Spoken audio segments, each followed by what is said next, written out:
وقت میرے ذہن پر وہی جن زاد حاوی رہتا، لیکن ایک دن آدھی رات کو دستک ہوئی تو میں نے ہی دروازہ کھولا، کیونکہ میں رات بھر جاگتی رہتی تھی۔ امی بھی تھک ہار کر سو جاتی تھیں۔ جیسے ہی دروازہ کھولا تو اپنے شوہر کو دیکھ کر حیران رہ گئی۔ وہ مجھے کہنے لگا میں تمہیں لینے آیا ہوں، لیکن اس وقت میں حیران تھی۔ ہاں ہاں جلدی چلو، کسی کو نہ بتانا ورنہ سب تمہیں روک لیں گے۔ میں نے جلدی سے اپنی چادر اوڑھی اور چپل پہن کر اس کے ساتھ چلی گئی۔ مجھے حیرت ہو رہی تھی کہ وہ مجھے گاڑی میں نہیں بلکہ پیدل ہی لینے آئے تھے، لیکن اسے دوسری طرف جاتا دیکھ کر میں حیران تھی۔ یہ آپ کہاں جا رہے ہیں؟ میں اپنے شوہر سے کہنے لگی۔ تبھی اس نے پلٹ کر دیکھا تو اس کا خوفناک روپ دیکھ کر میں چیخنے لگی۔ وہ میرا شوہر نہیں بلکہ جن ذات تھا جو مجھے اپنے ساتھ لے کر جا رہا تھا۔ میں زور لگا کر اپنے آپ کو چھڑانے کی کوشش کر رہی تھی، لیکن اچانک ہی اس نے 4 انگلیاں میری طرف بڑھائیں اور میری پشت پر نشان چھوڑ دیا۔ میں بری طرح چیخ رہی تھی۔ خوفزدہ ہو کر میں بے ہوش ہونے کو تھی کہ اچانک ہی امی نے مجھے بری طرح جھنجھوڑ کر اٹھایا۔ کیا ہوا رمشا؟ تمہاری کیسی حالت ہو رہی ہے؟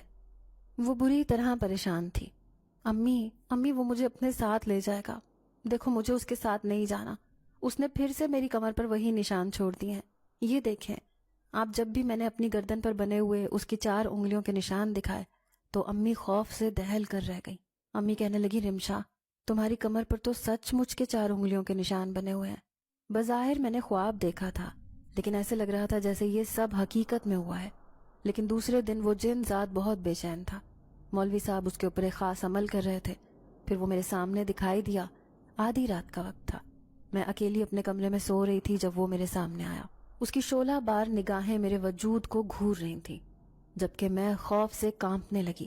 لیکن اچانک ہی مجھے اس کے پیچھے کھڑے 3 جنات دکھائی دیے۔ وہ اسے گھسیٹتے ہوئے اپنے ساتھ لے کر جا رہے تھے۔ وہ مجھے کہہ رہا تھا کہ تم بھی میرے ساتھ چلو، میں تمہارے بغیر یہاں سے اکیلا کبھی نہیں جاؤں گا۔ لیکن ان 3 جن زادوں نے اسے قابو کر لیا تھا۔ اب وہ تینوں اسے اپنے ساتھ لے گئے۔ وہ مجھے بالکل بھی نظر نہیں آ رہا تھا، سمجھ ہی نہیں آیا کہ یہ سب کیا ہوا تھا۔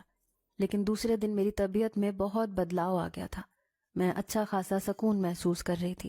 امی بھی مجھے دیکھ کر حیران تھی۔ پھر وہ مجھے لے کر مولوی صاحب کے پاس چلی گئی۔ مولوی صاحب خوش ہو کر کہنے لگے اب تمہاری بیٹی بالکل ٹھیک ہو جائے گی۔